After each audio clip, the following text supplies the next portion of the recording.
the show. All right. And the 1 points are Foghorn, Leghorn, Granny, Yosemite Sam, Tweety, and Speedy Gonzalez. So it's like, I don't know what their talent is at basketball. So I don't. Yeah, I don't either. I think Lola's supposed to be really good at basketball because that's like the whole reason she was created. But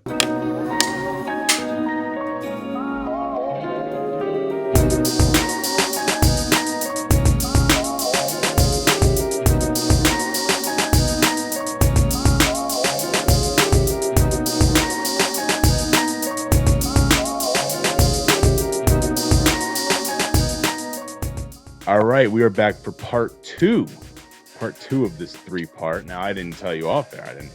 I had Al Jacob on. I'm having Brett Harris on, and you're coming on. So I'm getting everybody on that just got drafted. I'm getting all the draftees from Gonzaga together and doing one swoop of interviews here. So you are the part 2. You are the second one on.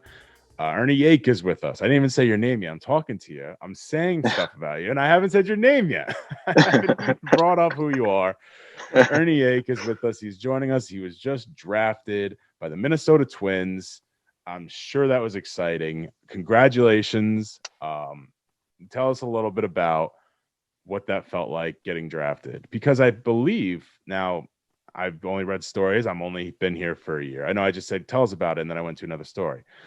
I believe that you were kind of on the cusp of drafting last year, but then because of COVID, you didn't do it. So let's start with how it feels to have been drafted, and then let's kind of go back and go over that a little bit, if you don't mind. So how's it feel to be drafted? Let's go there.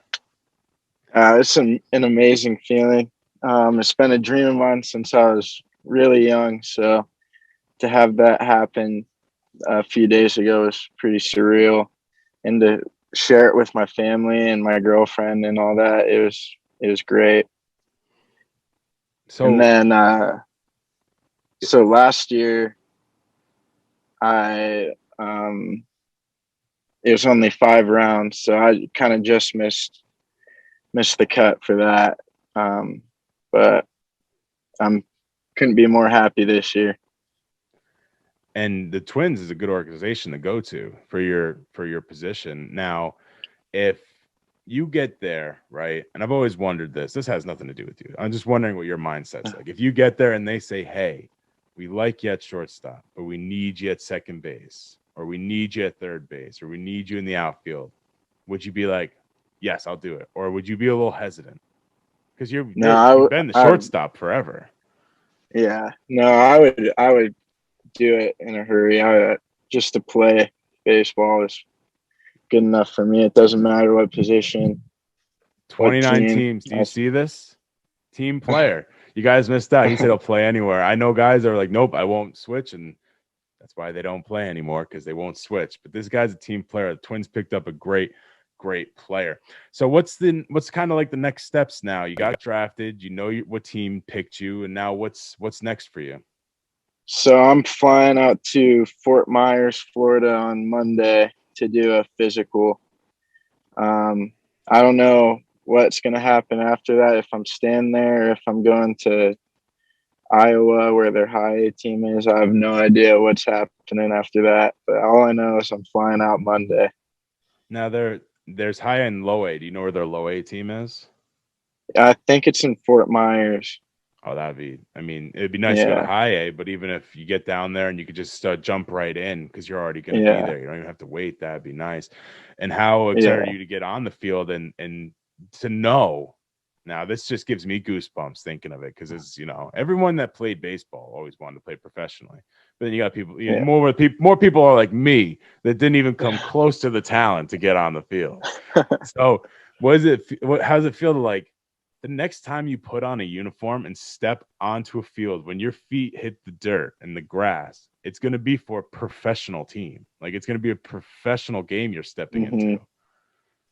Yeah, it's definitely going to be a moment that I'll never forget. The nerves I'll be a little jittery, but I mean, it's exciting. I can't wait. I'm going to have a lot of fun. I know that. Now, Oh, that's the same question I asked in the first interview with Alex. So a week ago, because I think this has changed, what was your favorite team? Was it the Mariners? Yeah, it was the Mariners. Is Now that I'd what have to. Alex said too? Oh yeah. He said it was also, and then now it's changed. I'm assuming yours has too. I guess it's Yeah. only fair. I showed him this amazing bobblehead. It's sitting right here now. I showed him this amazing bobblehead. Now I'm a Yankees fan, but I appreciate great things. And I got this bobblehead of Ichiro saluting the fans from the team store on clearance for $20. Ooh, $20. Tell me that's not a steal. that is a steal. I should have gotten one of those.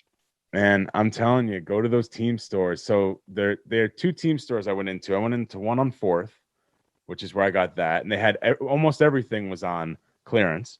And then I went to the Hmm. one by the stadium, T-Mobile Park. I think it's across from whatever the Seahawks stadium's now called. It's not CenturyLink or whatever anymore. Yeah.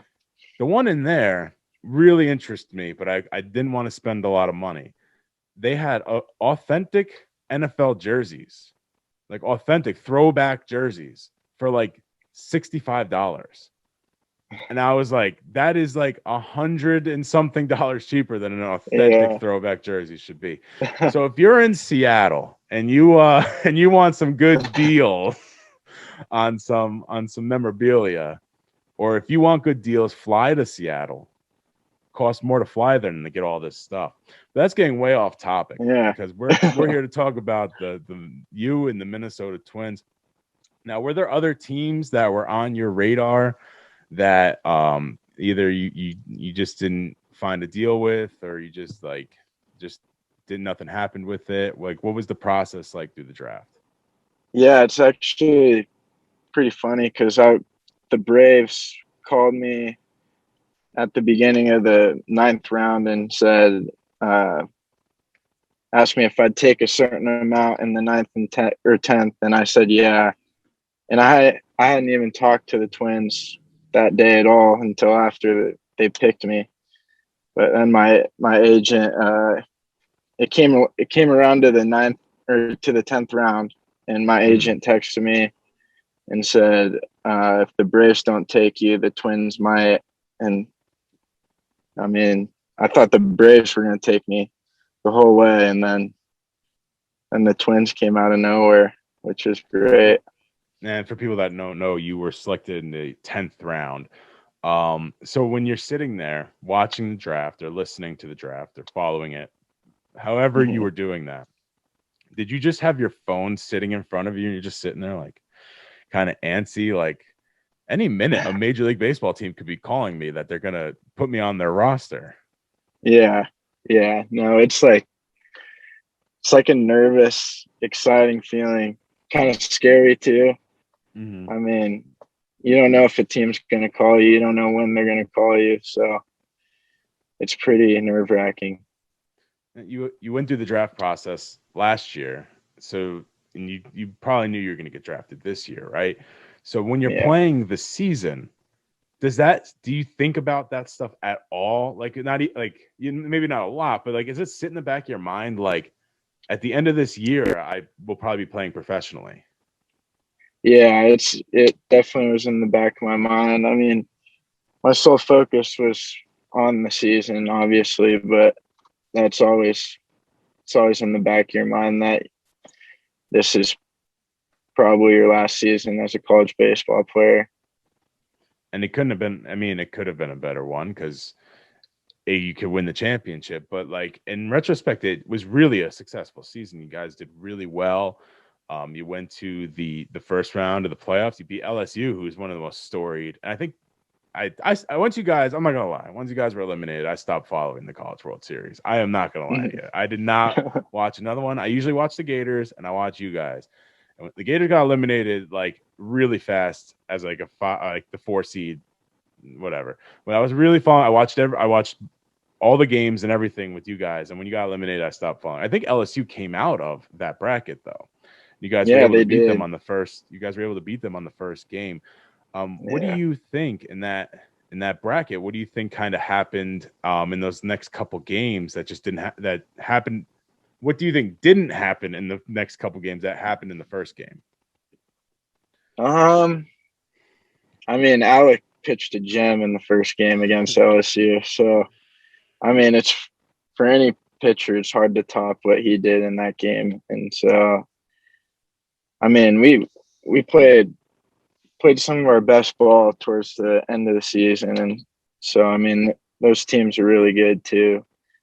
I couldn't tell you what happened. I mean, we had a lot of injuries throughout the year and stuff, which hurt us, but we still kept fighting and all that. And I'm really proud of how it turned out and how our team fought.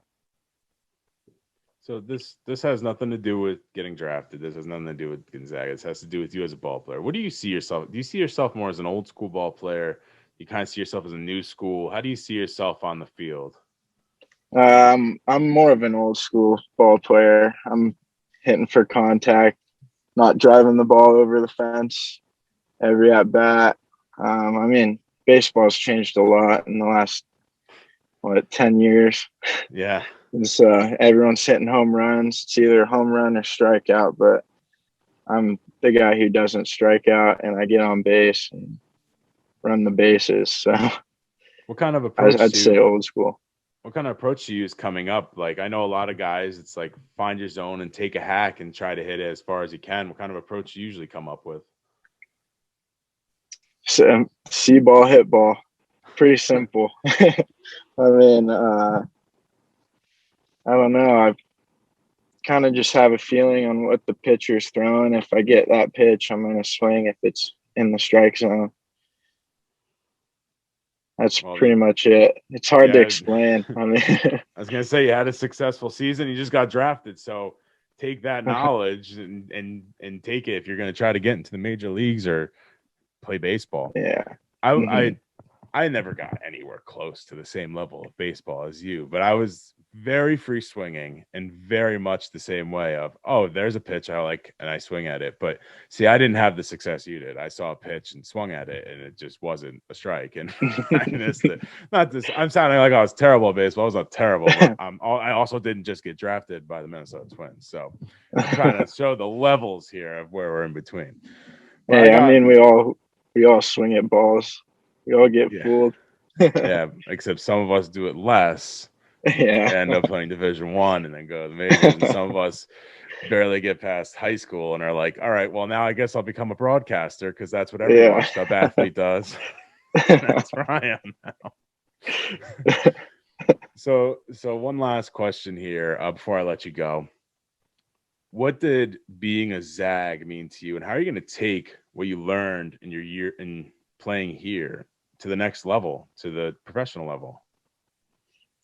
Yeah, I mean, being a Zag for me was being a good teammate first before worrying about yourself and your stats and all that. And I think that's one of the greatest things I've learned being at Gonzaga.